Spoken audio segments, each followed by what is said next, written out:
पन्हाळा तालुक्यातील तिरपण इथल्या विद्या मंदिरमध्ये शालेय फूड फेस्टिवलचं आयोजन केलं होतं। हा फूड फेस्टिवल मोठ्या उत्साहात आणि ग्रामस्थांच्या गर्दीत पार पडला। हलगीच्या कडकडाटात आणि उत्साही वातावरणात पालकांचं स्वागत करण्यात आलं।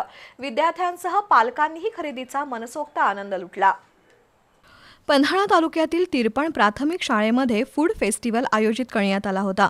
विद्यार्थ्यांच्या कलागुणांना वाव मिळावा आणि व्यावहारिकदृष्ट्या विद्यार्थी सक्षम बनावेत हा उद्देश ठेवून हा आठवडी बाजार घेतल्याची माहिती शाळेचे मुख्याध्यापक राजीव परीट यांनी दिली।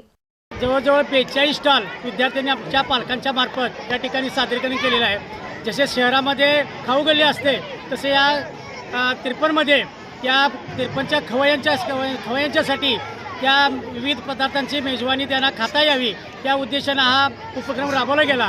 खऱ्या अर्थानं आम्ही मुलांना दिलेलं ज्ञान व्यवहारात किती प्रकारे ते प्रमाणात त्यांना अवगत झालेलं आहे, उपयोजन कौशल्य किती विकसित झाले आहे, व्यावहारिक कौशल्य किती उपयोगी झाले आहे, शेकडा नफा तोटा आणि चलन आपण व्यवहारामध्ये कसं वापरता करायचं आणि या उपक्रमाचा विशिष्ट हेतू म्हणजे मुलांना खरेदी आणि विक्रीसाठी स्कॅनर आणि आपल्या फोनपेचा सुद्धा या ठिकाणी मुलांच्यासाठी सुविधा पालकांनी आणि आम्ही उपलब्ध करून दिलेल्या आहे। या आठवडी बाजारामध्ये सुमारे 50 विद्यार्थ्यांनी स्टॉल लावले होते।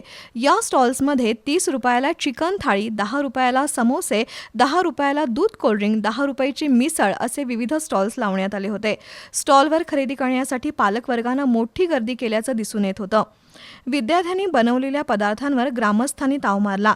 या आठवडी बाजाराचं उद्घाटन सरपंच उज्ज्वला चौगुले आणि शाळा व्यवस्थापन समिती अध्यक्षा पल्लवी पाटील यांच्या हस्ते करण्यात आलं। यावेळी उपसरपंच ओंकार पाटील, माजी सरपंच अनिल चौगुले, भारत घोरपडे, उपमुख्याध्यापक बबन पाटील यांच्यासह शिक्षक पालक उपस्थित होते।